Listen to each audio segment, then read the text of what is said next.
હર્ષભાઈના નેતૃત્વમાં આરોપીઓને ડિસ્કાઉન્ટ આપવાની યોજના હેઠળ ડ્રગ્સના આરોપીઓ પર કોઈ કાર્યવાહી કરવી નહીં. ભાજપના ધારાસભ્યએ ડ્રગ્સની ફરિયાદ કરી, એમાંય કાંઈ ન થયું.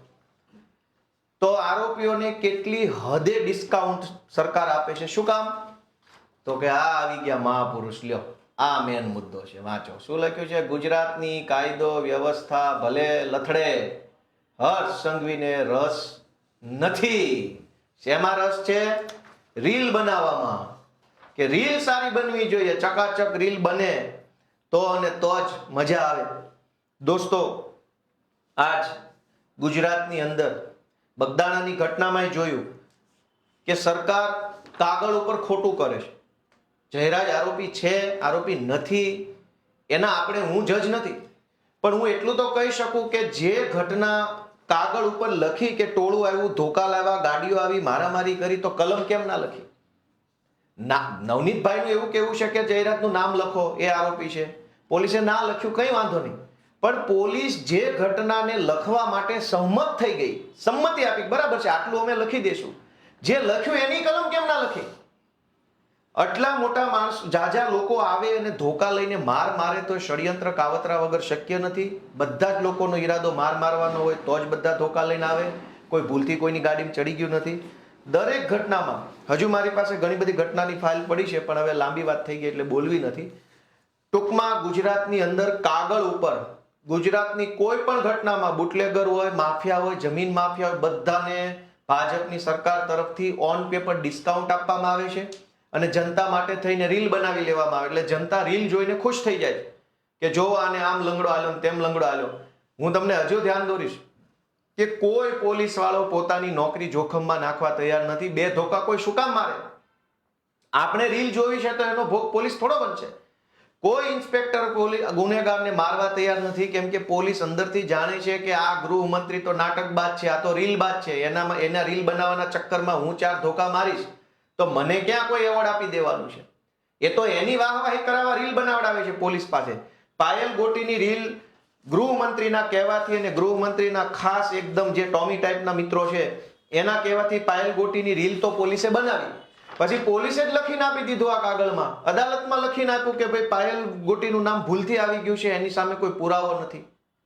એનો અર્થ એ થઈ ગયો કે કેટલાક ટોમી ટાઈપના અધિકારીઓ છે એ ભાજપના કહેવાથી રીલો બનાવે છે. રીલો બનાવી જનતામાં એવો ભ્રમ ઉભો કરે છે કે ન્યાય થઈ ગયો. બગદાણાની ઘટનામાં પણ પોલીસે તમને રીલ બનાવીને આપી.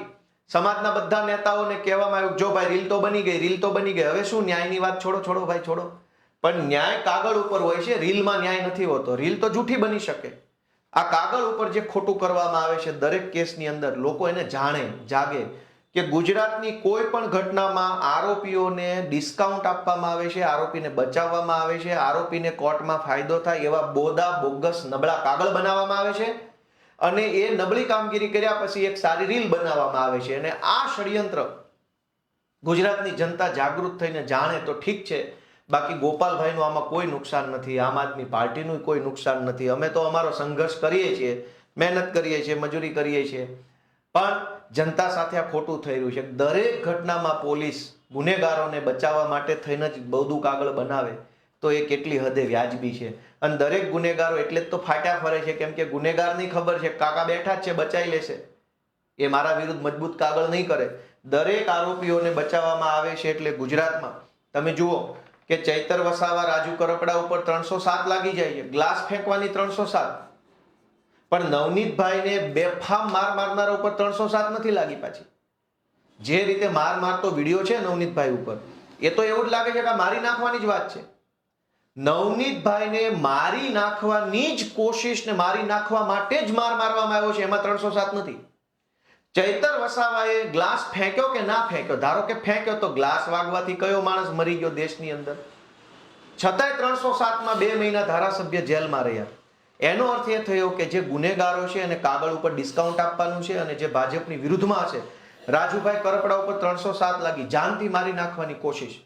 હળદરની અંદર માઇકમાં ઉભા 4 વસ્તુ બોલે છે. બીજું શું કર્યું એમણે પથ્થરો માર્યો નથી, ગ્લાસ માર્યો નથી, ધોકો માર્યો નથી, તલવાર મારી નથી, તો પણ 307. નવનીતભાઈને મારી નાખવા માટે થઈને ધોકે મારે, એની ઉપર 307 નથી.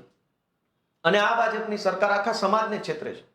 સમાજના આગેવાનો નેતાઓ આવે, ન્યાય આપો, SIT ની રચના, તપાસ ચાલુ છે, પણ કાગળ ઉપર તમે આ ખોટું કર્યું એનો જવાબ કોણ આપશે? પોલીસે 4 કલમ ઓછી કેમ લગાવી? કોના કહેવાથી ઓછી કલમ લાગી? હવે પાછળથી ઉમેરશો એનો કોઈ ફાયદો નથી. તો આવી રીતે કાગળ ઉપર ગુનેગારોને બચાવવાનું કામ આખા રાજ્યમાં તમામ ઘટનામાં ભાજપ અને ભાજપના કેટલાક ટોમી કરી રહ્યા છે, અને પછી પબ્લિકને ઝઘડો કરાવડાવે. અત્યારે બગદાણામાં કાગળ ઉપર ખોટું થયું છે, સોશિયલ મીડિયામાં આ જ્ઞાતિ ઓલી જ્ઞાતિનો ઝઘડો કરાવવાની કોશિશ ભાજપના માણસો કરી રહ્યા છે. આખી જ્ઞાતિને કોઈને કઈ ઝઘડો હોતો નથી, પણ દરેક ઘટનામાં, પાલનપુરની ઘટનામાં પણ એવું થયું, મોરબીની ઘટનામાં પણ એવું થયું, અમરેલીની ઘટનામાં પણ એવું થયું, સિંહોરની ઘટનામાં પણ એવું થયું કે કાગળ ઉપર આરોપીઓને ડિસ્કાઉન્ટ આપી અને પછી બે જ્ઞાતિને લડાવવા ઝઘડાવવાનું કામ ભાજપના માણસો કરતા હોય છે. આપણે બધા સાવચેત, સલામત અને એલર્ટ રહીએ એવી વિનંતી સાથે હું મારી વાત પૂરી કરું છું. સૌને મારા જય શ્રી કૃષ્ણ, જય જય ગરવી ગુજરાત.